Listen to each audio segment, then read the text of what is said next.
In this lesson, we will begin rigging the character's head. This would probably be a good time to bring back our model. Okay, let's also go to wireframe mode. Let's go in and clone our chest bone. Let's go and grab that and its nub. Now keep in mind that this object is linked to the chest control, so eventually we'll want to unlink it. Let's go ahead and press Ctrl V. Choose OK. After we've cloned this as a copy, and we can now start to move this up. Alright, great. From there, we can go ahead and take a look at things from the side view, just to make sure that this is going to be in the right spot. So I'm just translating this up. Now typically, the head is going to pivot from the lower back part of the ear if we were to take a look at that pivot from the side view. Now, given the stylization of this character's head, it might be best to place the pivot right where the head connects into the neck. So I'll just go ahead and place it right there. Great.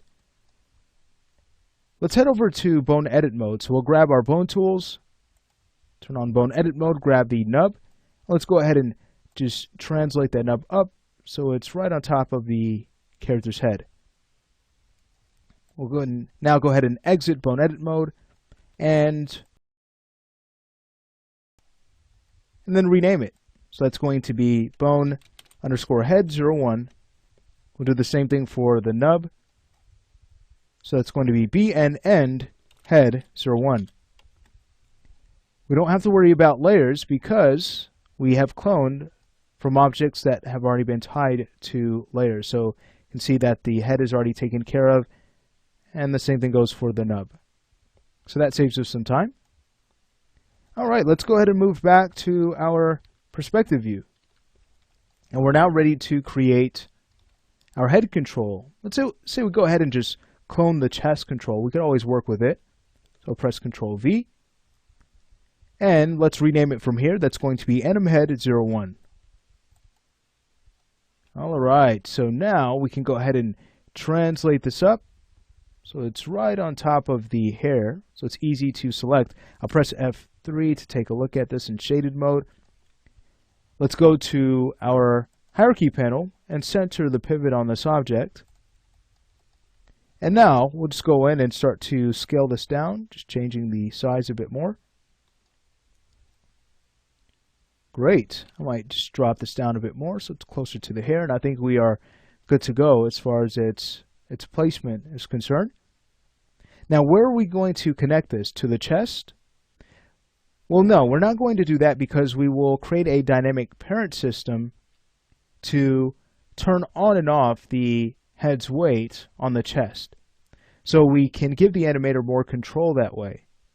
If they want the head to follow the chest, they most certainly can do so. But if they want the head to move independently from that, system will give them the freedom to do that. And this is great because a lot of times when you're animating, you want to avoid counterkeying as much as possible. So if the chest is moving all over the place and you want the head to not move as much, well, this is the type of control we're about to create. So that will be done in the following lesson. But not to get ahead of ourselves, let's go ahead and finish up this control.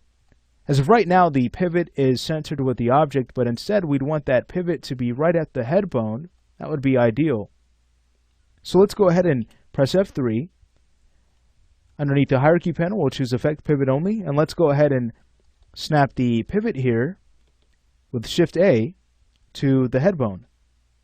Alright, great. So we can now exit Effect Pivot Only. We want this object to be linked to our center of gravity. So that way the center will drive the entire upper body. We'll make sure that we are linking the correct object. There it is. There's the head control, and we'll tie that to the center of gravity. Now, since the center of gravity's orientation is exactly what we want, where Y is the twist axis and so on, we can go ahead and reset the X-form on our head control, and it will match the same orientation of the object that we have linked it to. So with the head control selected, let's go back to the Utilities tab, and we'll reset the X-form on this object. Go ahead and collapse it.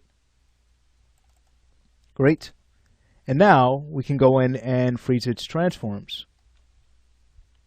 So go ahead and Alt-right click and choose Freeze Transform.